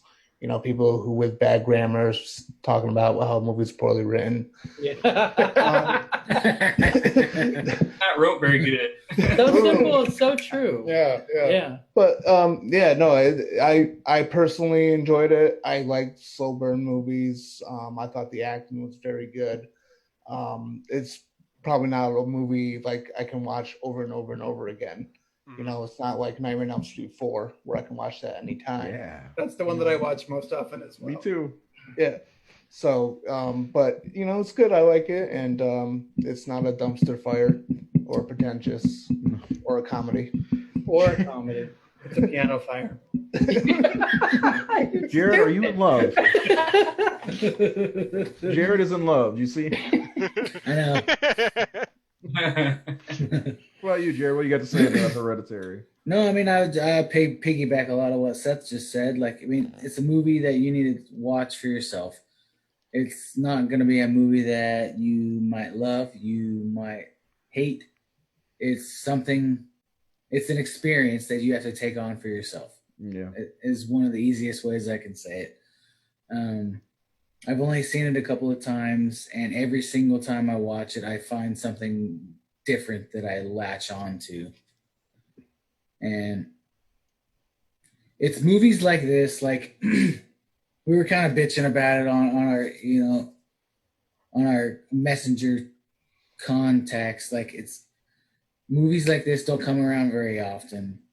And Either you will latch onto it or you won't. Some will call it a cult film, some will not. But like, it's, I think Nate put it well. Art is discretionary, and this film had art in spades, in my opinion. And everywhere. Yeah, I mean, it's like everybody has a different opinion. Like, you can't just say, yeah, your opinion sucks. Your opinion fucking sucks. Like, you know, everybody has a different opinion about films. I do that. I hear it every day. But you're right. You're right. You're right. He's like, you're wrong. You're wrong, but you're I'll right. allow you to speak. Yeah. This movie is an like, if you're not into this kind of movie, that's okay. But watch it because it's a great exercise in subtlety. It really is. Like, and if you can watch it and be like, I didn't really care. But look, like, use it as an exercise to pick up on things and maybe try watch movies in a different way than you usually do. Because every once in a while, it's enriching regardless. You know, it's like, push yourself to read a classic story. The old original horror stories were slow burns themselves, and that made the payoff even bigger. So if nothing else, you can watch your slashers, you can watch your whatever that you like, but maybe try something like this because it'll give you a little bit more, you know, flex with this. And watch it without the internet in your hand. If you there you go. Get away with it. Yes. You have to let movies like take all of your attention. Sink in. If we are competing as filmmakers with everything in your hand at all times, and if you're just like disengaging and looking up what that actor was in on IMDb, it's like, we have lost. And it's hard to have people connect with your film deeply if they're only watching it every 30 seconds. So you'll miss a lot. If you're gonna critique this shit, you know, give it a full watch at least once. See if you can pick up those things that you want to go research later, because there are a lot of Easter eggs in this. But you guys are looking up the words on the wall. It's like, I can appreciate this film for giving you so many footnotes to go investigate later. Gives you but homework. You wouldn't be doing that if you didn't like the movie. So it has to work on that level first. And then if you want to go find the other stories behind it, then it extends the storytelling beyond the screen into your personal life and now onto podcasts like we're doing now. Yeah. Well said. So Nate, any last words? Any last words? To add on, final thoughts. To add on to Jared said about films like this don't come along often. We're seeing that a lot now. We're seeing great fucking films, not just good horror films, great films by great auteurs. The auteurs are back in this genre, and I think that's what's frustrating. Like Roman talks about getting frustrated, is that they don't appreciate it. That they don't appreciate that we have this level of talent and intelligence and originality in our hands, and we're just like, it's boring, you know. Like, just give me another fucking Michael Myers movie already. Like, what else can we do with Michael Myers? I mean, I know Seth's smiling. I love Michael Myers, but I mean, it's a guy in a mask killing people in the neighborhood. They've done 14 of them, you know, like whatever. It's like, but people argue that they want originality, and then they get it, and then they just throw it off, and they really just line up. It doesn't tickle the scrotum. The sequels, yeah. So, but I really want to do my final thoughts are more towards Scream Queen and what Tyler and Roman have done with this film and what Mark's done with this film. I'm extremely proud to have been a small part of it, because that movie did mean a lot to me. I cherish our friendship and our relationship, our working relationship. Again, I'm really proud just to be a part of it. And it is a damn good fucking movie. It's emotional, and it's informative. I think it's going to change a lot of people's views. I do too. The fact that it's done so well, I'm really proud of you guys. And I know how hard I've talked to Roman. I know how much you went through to get it made. If people don't see that, they don't see that journey that you took. Because I know you all were working on it when I made Confession, and before that, I don't remember. So what, 5, 6, 7 years? How long? When did you start on that film? Almost 6 years now. Well, there was a year before where we were doing the movie it was originally going to be was called There Is No Jesse, and it was a very different movie. It wasn't really a documentary. So there was a year of that where we were sort of transitioning to this. So it's been a while, you know. I want to hear more about that. Well, you know what? There's really not much to say about it. It was just an original idea that was not focused enough for what Mark wanted to do, and it was very complex. It was interesting, more like a mockumentary, and it was supposed to be like Mark Patton as himself, but more like a combination of Jesse and him, and sort of talking about some of his grief in a very abstract way, but not addressing anything that Scream Queen is about. Yeah. And it just wasn't working. So Mark said, I want to make a movie like Madonna's Truth or Dare. And I said, oh, fuck, that is amazing. Like, I get it. I mean, we don't have concert footage to use or anything. And he didn't make a lot of movies, but he's a character that you can follow. And when he's on screen, he commands your attention, but he doesn't do it it doesn't feel pretentious. You feel like, I want to talk to this guy. So there was a lot we could do. Right. So we just started. And as you know, in the early stages, we didn't really know what was going to happen. We just went with it. And then as it grows, you just have to, you know, be willing to take everything as it comes. So you were like fantastic. I always look forward to talking to you because you were an advocate for this movie from the beginning, and Elm Street 2. And like one of the things we were really trying to do was bridge the gap between, you know, people that were like, oh, I love it because it's gay, and other people that were like, I just relate to that character. It doesn't have to be gay or not, you know? Right. Yeah, it's totally. Like if you're a boy and you're an outcast and you're in school and you kind of don't have a lot of friends, like a lot of people can relate to that. Anyway, that's all I saw. A 12-year-old boy was watching it. I just saw another boy going through a nightmare and being completely distraught and torn apart by this thing. And it was it just changed everything. And to have you guys there for Confessions premiere and having Mark there, and that was so fun. That was just an amazing weekend. And to see it on camera now in your film, and again knowing all the stuff you had, and then watching your film, the structure, the storytelling within the documentary, you pulled it off. I mean, it's just it's just well told, and you build to a thing, and you have your ending. And like you said, with Jack approaching him and kind of changing his trajectory and building all up to his confrontation with David, and you do see a story. You do, and you learn, and you get that perspective that hasn't been shared or hasn't been told. And hopefully that heals, because, I mean, I got so tired of hearing that Nightmare on Elm Street 2 sucks, and you hear it all the time. And then, of course, until it wasn't, now it's not acceptable as much, but, you know, to hear it, oh, that gay one, or the gay one as a negative, like, right. Like, well, that to me makes it important. That's what makes it, that separates it from everything else, is that it, you know, slashers were very repetitive, and they didn't have a lot to offer. Nightmare in general had a lot to offer, but that movie, because you have this young, vulnerable young man who's going through what he's going through, it just separates it from all the other slasher films. Right. Because we just didn't get that. And the movies, I mean, we had stuff like The Burning had a male protagonist and all that, but he wasn't a little different. Yeah, he wasn't playing a female's part.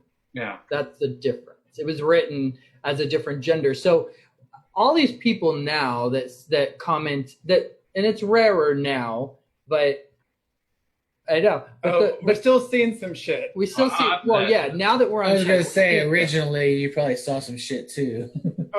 but really, to me, like, I could get triggered as if it were homophobia. But to me, now that I've really like dug into this topic more, I realize this is about gender. This is when the roots of homophobia lie in oppression of women. So every time I see that now, like, I used to get really offended and really hurt and like, fuck all this. And then I was like, no, you know what? All I'm seeing, you think you're attacking me. you're attacking every woman around you, because that's really where this stems from. Right. Men not valuing women, and that gay men and feminine trans people are considered on that spectrum of femininity that is not a different side almost. Yeah. So in shorthand, toxic masculinity. Yeah, it's a popular phrase now, but that really is where it comes from. And I feel like even things like Get Out and Us are challenging the way people think about things like that. And I feel like we're kind of on a path there. So I do give Mark a lot of credit for being able to stand up at a time when the horror community was not embracing of that. And he didn't have allies. He was just like, I have HIV and I'm a gay man and I'm here to sign your poster. So what do you want?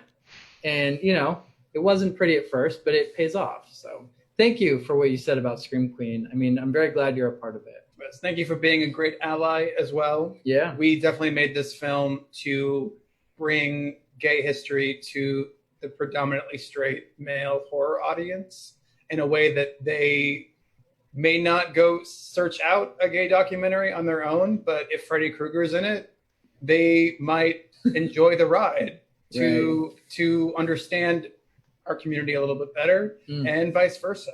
And if we can all come together and be like, yeah, Nightmare 2 is actually pretty awesome, and to have a different character to root for, even if we're gay or not, is still awesome. And we should all be able to enjoy it still, regardless of it being gay or not. Cute.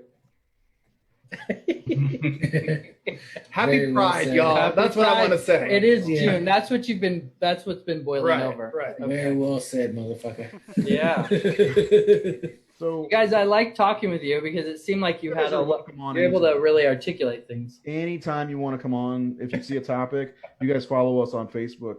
Anytime, you're more than welcome. You guys are Hello, Mary Lou, prom night 2. Yeah. Yes. Yes, absolutely. Yes. Underrated movie. It's and it's the better than the lesbian original. sister to Freddy's Revenge, and I will. Let's do it. Let's set I'll that do up. that. It's a great movie. It is a great movie. It's way better. Filthy than the original movie. I Prom. love it. It's mean and it's wonderful. Funny thing is, I almost and wore we my got shirt it. for that tonight. And Midsummer, right? We got to have you back on for Midsummer. I will burn this house down. Go to your home. All right. Thank you guys for coming on. And seriously, you got an open invitation anytime you want. I appreciate the work. I'm just piggybacking. I love this. As I said at the top of the show, I absolutely have loved Mark Patton since I was a kid. He always reminded me of Luke Skywalker in a way. Oh yeah. And I absolutely love him. And if not for him and Robert Englund, I wouldn't be as big of a horror fan, because those were the first two horror icons that I knew in my life. Same. And this You never forget your first. exactly, and Mark's my first. And maybe I had a crush on him. Who knows? That's totally okay. And We should it is normalize okay. having male crushes. Yeah, I have I have plenty of man crushes. I do have a question. This poster, I love it. I'm sure good. Matt anybody Ryan would love it. Tobin. Such a memorable scene. And I know Mark said, I think he said he had issues filming it or whatever. Does he like this poster? How does he Oh, he feel about loves this poster? Does he? Yeah. Okay. I want to get a big one for. I can get you one. We wanted to make sure that we reclaim that one moment that's always considered gay. That's the only moment that really isn't what makes the movie gay. So hold on. Is dancing around in your room gay? No. Are you? What if you're Tom Cruise in Risky Business? There you go. That There is you not go. a strong. I mean, I dance around my but- room still. I was gonna His say character- I've danced around and cleaned my room before. Sure, why not? Right.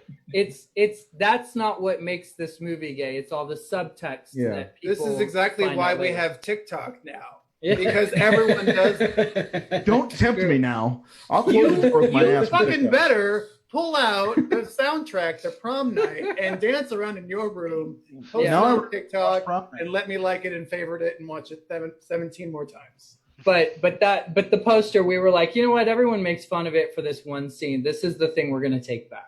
So Right. that's where the you birth did. of that came from. Oh, okay. And Matt You did. Ryan That's Tobin fantastic. just I love got it. And the font of Scream Queen, I said, you remember that Bananas magazine? Bananas from when you were a kid? Or what was the other hot dog? No, it was hot dog. Hot dog is what I was like. I want the letters like hot dog, and I want it hot pink, and I want it to look like a roller skating poster, or just all this shit. And he just got it. So thank you, Matt. Yeah, Matt's awesome. What's the artist's name? Matt Ryan Tobin. No artist. Fantastic job. Well, It's if you fantastic. checked it out by now, put this on your Shutter immediately. There's a free code. What's the code again? Scream Queen. There you go. You'll never forget it. Yeah, you get a month, Scream Queen, and watch this doc. Don't get Shutter and just use the code for free. Watch this first, and then buy the goddamn thing. Buy it. Buy it. If I see Mark, I'm gonna have him sign this whenever I see him, and maybe right around here on me. We have the vinyl soundtrack. It's coming out on CD now through another company. Nice. You can buy it That's sweet. digitally on Amazon and iTunes. There you go. And Mark signs anything you bring him. He's very agreeable. And if we get I enough just fans want to demand a Blu-ray with extra special features, Yeah, we have a lot of extra stuff. they might Is let there us a make Blu-ray? it. Not yet. Not unless Okay. there's fan demand. I'll have to double dip then because I was hoping there was a Blu-ray. Yeah, if it does well and they show that they want it, which it seems to be, then we can one day put out a Blu-ray which will have tons of extra stuff we had to cut That out. would be awesome. 5 years worth of 5 content. years of Oh content. fuck! It'll be Yeah. on 37 discs. 37 disc Scream Queen set. I'm there. And Like just dailies, just Can- straight up, no editing, no sound. Just There's like more- as it happened, reality. there is so much more about this I want to know. I know you guys have talked about it a lot, but one of these days I want to dig into more about this because I'm very interested in it. But I seriously, anytime you guys want to come on, if you want to do a prom night too, Mary Lou, welcome. I can't talk. Let's do it because I love You that can movie. watch. You can Way watch better than Scream you. Queen and Prom Night Mary Lou. No, Nightmare 2. I lost it. I lost Double it. feature. You can We can watch do them that. both on Shutter. Is We'll what I do tried both. to say. You want to do a Nightmare 2 episode and Hello Mary Lou episode? We can do it. Oh my god, that sounds we'll like have you guys back I don't on think- 7 television. hours. I don't think I could watch Nightmare 2 again. Not for a while. Not for a Oh, come while. on. It's always But- worth I mean, we don't need to watch it. We can recite it from Yeah, heart. yeah. I'll be the parakeet. I did the audio commentary for it with Mark. Like I know I could. Mr. Walsh. Yeah, all of it. But yeah, prom night 2. Just it. Yeah. That cheap bird suit you've been buying. I have a dong Cherry clinic. bomb. Not a leaky gas pipe. What are you taking, son? Where did you get it? I do want to read a couple comments real quick before we leave. Okay, before we go. Because I like these comments. I love these comments. Amber Foster said, I didn't want to watch this movie, but now I kind of do. I might have to give it a shot. Is that Hereditary? Yeah, yeah. it's Better be Hereditary. Hereditary. I just like when someone doesn't want to watch a movie, but they watch us and then they want to watch it or they want to rewatch Right, it. right. But then become the power goes in your hands because if they hate it, they're gonna hate anything you recommend after that. So Yeah. you have to give them Fine. the But if they've listened to all of my pretentious complaining and all of your insistence, then I think that they've got the tools to enjoy the movie. I'm coming from a very emotional place, and I just want to let you know you don't have to watch the whole thing. It's too much. Well, that's what our Anyway, top thank you. fan Virginia said. She said she can't handle watching the movie emotionally. She couldn't handle it. The little bit she did watch it sent her into an anxiety attack. That's fair, though. This That's is fair. how I would advocate. Like you need an innocent. I love to go to see movies with people who are very vocal if they get scared or don't like scary movies because them screaming allows me to scream and really lose myself in a moment. Yeah, And I laugh at him. And then I talk to people who don't like scary movies at all, and I'm like, well, how are you watching them? And they're like, usually late at night at home by myself. I'm like, that's the wrong way to do it. It makes sense now because no one can be together. But if you Right. don't go see movies opening day in the theater with 1 million people screaming and laughing and cheering, you're missing the thrill. The And if you don't atmosphere. understand that thrill, then you're not going to have a good time. It's the atmosphere. Get the atmosphere. Find a buddy to watch scary things. Will tell you to look away when you need to, and then you'll enjoy watching scary movies. Okay. Is there any more comments that you wanted to read? Nate's giving me that look. Yeah, I gotta go. Okay. Yeah, we're I good. have food to eat. I'm very hungry. I have to pee. Well, you guys were awesome, and please do come back on. We'll have to set up the time to do that prom night episode. Again, Yeah. Scream Queen is on Shudder, but buy a copy. Don't be a stingy bitch. You can Buy a buy copy. it. You can rent it. You can buy it on Amazon I'm Prime, cutting off his microphone. Voodoo, Do it all. YouTube, Vimeo, There- Google Play, all of it. iTunes. All right. I forgot iTunes. Okay. iTunes. Thank you guys for being on, and we'll see you on Tuesday or Thursday. We're going to talk about The Void on Thursday. Thanks again to Tyler. You didn't cry. We're just gonna I'm wave. sad. We're just gonna wave. Yeah. Tyler, Roman, thank you so much. Thank Go you. ahead, Tyler. Are we out?